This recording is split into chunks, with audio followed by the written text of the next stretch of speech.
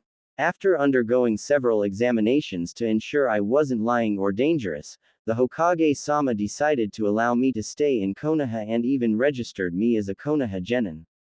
That's amazing, Karin, Naruto said sincerely. Welcome to Konoha. Karin blushed slightly. Thank you, Naruto. And, thank you also for saving me in the forest that time. If it weren't for you and your team. Naruto waved his hand. Ah, don't worry about it. Don't be so formal. Isn't it natural for fellow relatives to help each other? Naruto winked, trying to give her a hint. Karin was startled for a moment.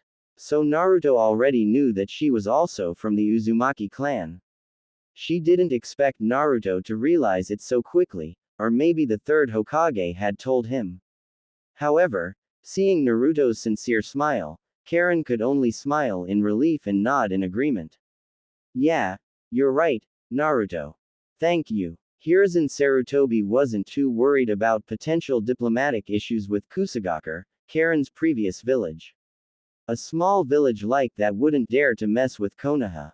Even Danzo Shimura, who usually disagreed with him, surprisingly supported Hiruzen's decision this time and even suggested actively searching for and bringing back the remaining members of the Uzumaki clan who might still be scattered, to strengthen the village.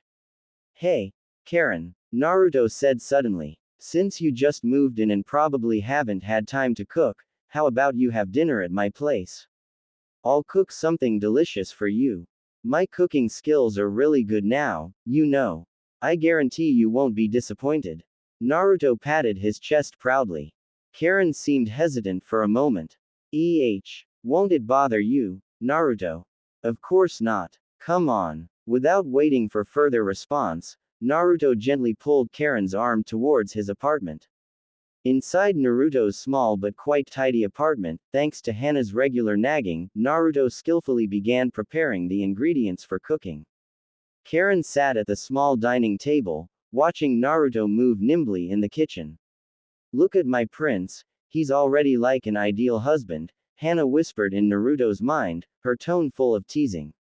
Cooking for a beautiful girl he just saved. How sweet. Naruto's face instantly turned slightly red. Hana Nichan. Don't start again. I just feel sorry for her because she's alone. Oh really? Just sorry. But look at Karin-chan's face. Every time you look or smile at her, her cheeks immediately flush.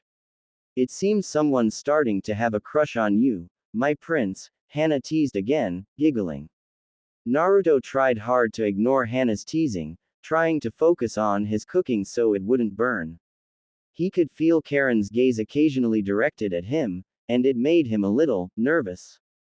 They finally had dinner together in a fairly friendly and warm atmosphere.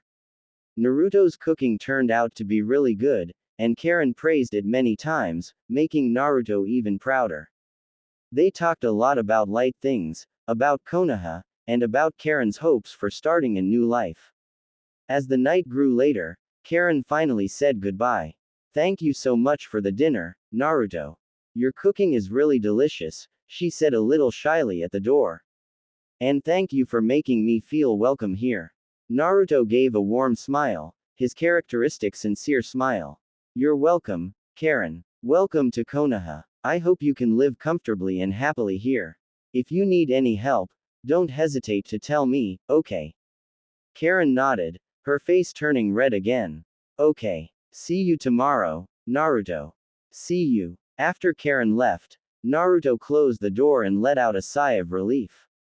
Quite a long day. Your smile is really dangerous for girls, Naruto-kun, Hana's voice suddenly sounded, her tone full of amusement. Just look at how Karin-chan was, it's like she's about to melt. Naruto's face, which had just returned to normal, blushed again.